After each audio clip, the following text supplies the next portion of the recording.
All right, let's catch up on Week in Hell, the Battleful Way, and have a little chat about it. I had previously posted a video that sort of went over some of the combat mechanics and bits and pieces, so I'm probably not going to delve too much into that. I thought I'd try and give you some first impressions. What I'm doing here is I'm in the middle of a reset.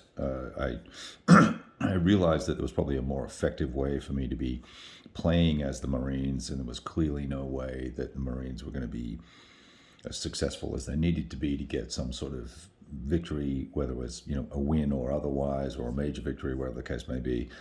So I decided to reset. And in doing that reset, one of the mistakes I did make was that I had flipped these units to veteran status in Company G too soon, because it's a little rule that is actually, I only found it in the player summary.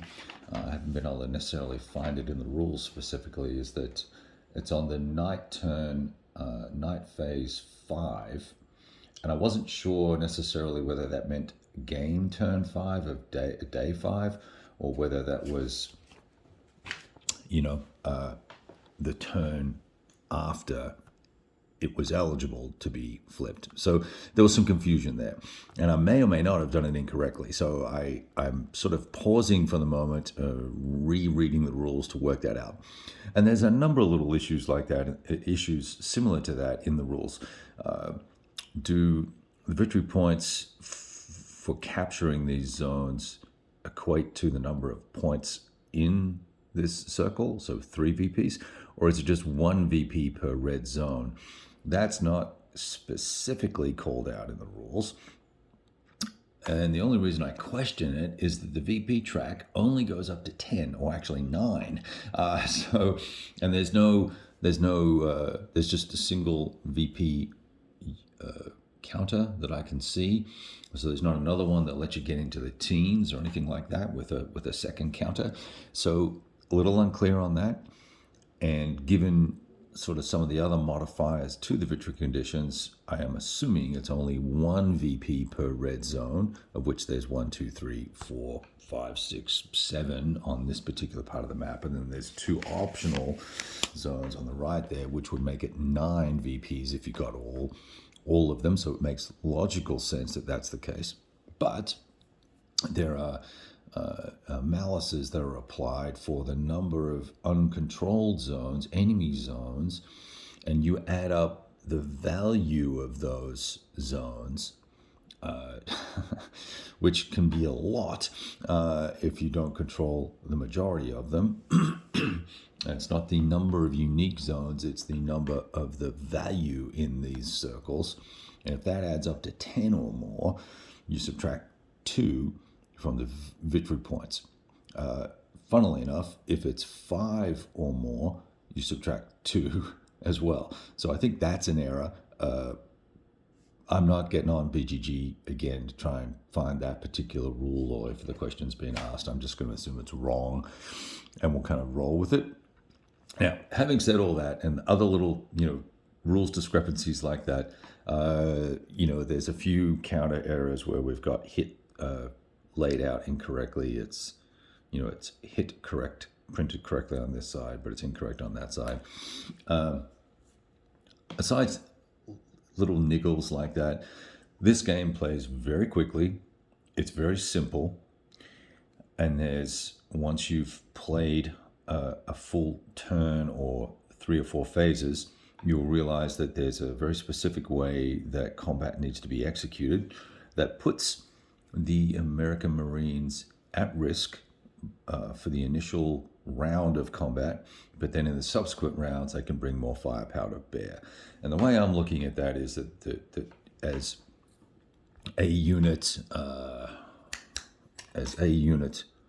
moves into a zone, or goes to attack a zone, let's say we're going to attack this zone, and these 3 units are going to be involved. I'm going to declare this unit as being the attacking unit. So it's going to attack with a strength of 2 versus 3. We look on the discrete CRTs for each unit, and we will execute that combat by rolling a d6, looking at the value of this zone and the value of this, and go to the appropriate column and see cross-reference to see what sort of damage is applied, if any, to this. Similarly, we look at the combat value here of 2, right? This guy has a 3, in case you can't see it. 2, we go to the appropriate zone value, our value, and the die roll, and we look at the result. If this unit is not eliminated, I can then choose to advance into this zone. And that's what you want to do, because if you're not in the zone when you kill this unit, it remains an enemy zone. And therefore, you, from my understanding and reading the rules, you're going to have to attack it again, which means pull another chit out, right? And this chit, once it's eliminated, goes back into the pot, right?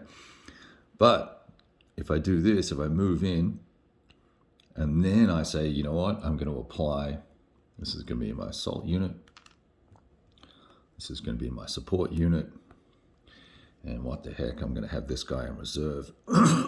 Now I've got 4 factors attacking. We can zoom, we can get a little closer here and have a look. We've got 4 factors attacking. I'm on a much higher percentage chance of doing some real damage and clearing this quickly, which will mean I'll flip it to end fight. And then the following phase, I can also, once this fight's over, I can advance this guy in. I can't advance the reserve guy, as far as I can tell in the rules.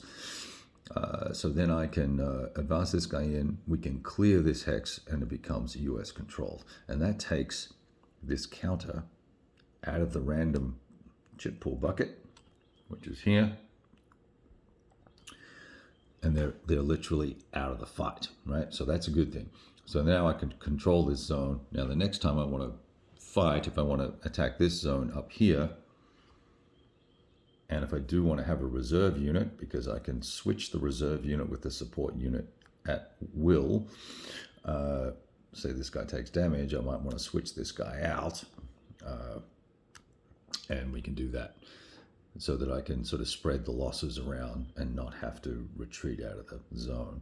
But if I want to attack this guy and have that reserve unit, he's going to have to spend an action to move up here, a command point to move up here, and then the following phase I would then be able to attack potentially. Now, what's interesting here also is once you get to the point where you get a red hit on your, this guy would be back here, and this guy's assaulting. I get a red hit on this guy, he's got to pull back. It takes 3. The 3rd hit is a red hit, so he'll retreat back. He's done now for the entire turn until you get to the night, and we're going to have to roll for recovery. This is where you can consider that they're bringing in replacements and things like that. So there's some little nuance going on here. It's not deeply tactical, and there is really only one way to attack these zones, to capture them, as far as I can tell from how the rules work. I may be wrong, but if you eliminate everything in this hex, it's still enemy controlled. So that therefore means that the next time I try to move into it or do anything, I'm going to have to attack it again. So it seems to make sense.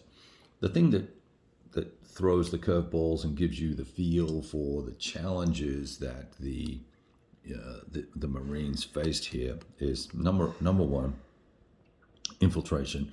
So these zones that are not manned but are controlled are going to suffer. You're going to roll for each one. I'm going to pull a unit out, and I'm going to roll, and if I roll that number or higher, that number or less, then we're going to place that unit in this hex, in this zone, and it's going to be infiltrated, which then means it's now no longer under my control. So this actually comes off here, and this guy would be in this zone. So that's a beatdown. That's the first thing that gives you the feel for the challenge of the Marines that the Marines face. Now, being able to place a unit in here is a function of being able to trace a line of supply or line of communication to one of these red arrows. I was looking at it thinking I could box all that in. It's almost impossible to do that. You don't have enough units. So what I elected to do is bring this third platoon, third company in, and their job is going to be cleanup. They're going to come behind the rest of the forces as they clear the board and control the board. And we want to be really, really focused because we only have 7 turns and 10 phases, or 7 or more, 7 and potentially up to 10 phases in a given turn. And so we want to capture as many of the red zones as we can. And then and I decided that I would just run the board up this way as best I could, cut across, and then have the reserve units, these two, they're not reserves, but they're reinforcements that come later. They'll come onto the board and capture these other red zones, and then try and capture as many of the other high value 2 and 3. Where's the third? There's not a 3. I don't think there's a 3 down here. So they're all 2s and 1s, but I want to try and capture as many of the 2s as I can and all of the reds, so that I minimize the number of VPs that I lose at the end of the turn. Now, there's a couple other neat little features. There's if a certain number of losses occur, types of losses occur, you can end up with wounded Marines that are placed in the zone in between where the fighting was being jumped off from or launched from. So if there was an enemy unit in here and we had to back out, we roll some dice and it could potentially have wounded Marines. Now we immediately have to go into wounded Marine recovery type of phase and save our boys. So I like that. That's another thing that was pretty important about the sort of no man left behind concept with this particular battle here. So I found that to be particularly interesting. And sort of cycling back to that commentary about the things that are giving you theme here, command and control, right? There's some things missing, I think, with these counters. I think we're supposed to have a command post movement counter to place an order, because I think these guys move separately from the infantry moving, but that's not necessarily clear based on how the rules are worded. They talk about if there's a moving CP chit placed here, then the command element can move, but there's not a chit for that. And so what I'm just doing is saying if I can move, then I'll move the units and the CP if I so desire. CP's got to stay within a certain number of zones range. There's only 2 commands this CP can give. So for instance, it can say moving for these guys, and then I guess there's no assault marker unless you put this over here and go, okay, well, these guys are going to be assaulting. It's kind of odd, but nevertheless, there's that. There's the ability to have gas attacks as well. I haven't really used that, didn't see the point. It can drift in nasty directions. And you can also become isolated as a Marine platoon, which can be dangerous as well, and we're doing our best to avoid that. So that gives you some element of some understanding or appreciation, at least, for some of the command and control challenges with wanting to do a whole lot without having a whole lot of units. Right, here's Company F that is waiting for orders here. He's going to be over here because they're down here kind of cooling their jets, unless I use the MAC-V commander and don't move the MAC-V units, or move the MAC-V unit with this particular company. And there's a lot of that sort of wording throughout the rules that makes it somewhat of a challenge to make sure you're playing it correctly, despite the fact that it's just a pretty small rule set. The wording is a little bit iffy, so just take your time with it. It's worth playing, because it is very attractive looking. You know, the map is very thematic. The counters are really well done. The concepts are really well done. The ideas behind the game are very well done. And I think it's trying to capture the mood and the feel without being a grind and without being that, a super ASL version of something. Not that that's ASL's bad, just that if you can get the vibe of what may have happened in a particular conflict or a particular engagement, and sort of get an appreciation for some of the history, or you can just play a game that you're rolling dice. This is definitely not the latter. It's more the former, and it's interesting enough to the extent that once you work out what you need to be doing for combat, it does become a bit of a rinse, lather, or lather, rinse, repeat type of exercise as you move through these zones. The uniqueness comes in the replay ability comes out of the chit pulls, the die rolls, and then, what's your strategy? You're going to come up this side, you're going to just bulldoze right across the map. Are you going to try and get to the Citadel and relieve the South Vietnamese as well? They're all options for you. So there's a good half a dozen plays in here if you're into it. All right, thought I'd share all that with you. We'll leave it at that. We'll carry on with the Marines. I want to see what happens once I get Harry or Harry Company, or whatever you want to call them, and Bravo Company in and the second command element in that'll allow us to, from the 2-5, that'll allow us to have a little bit more flexibility and certainly some more commands. I'll have 3 commands with the 2-5 and 2 commands with the 1-1, and that'll give us a lot more flexibility and allow us to pick up the pace significantly. We've done really well here, but like I said, I think I made a mistake with this flipping of the, I need to put this back as it was, flipping of the units. And as I'm reading this and thinking about it and talking to you, I really do believe I may have played that correctly, and that these guys all should be flipped to 3. I don't think they have to wait to turn 5 or day 5 before they become veteran. Once they're blooded, they're deemed to be veteran that night, that 5th phase of the night turn, of the turn in which they are blooded. So I'm hoping we've got that right. Nevertheless, jolly good stuff. Glad I finally got to this. It's been out for a long time. It's obviously out of print and all the rest of it. You probably pay a pretty penny for it. If you're trying to pick it up, your mileage may vary on how much play you get out of it.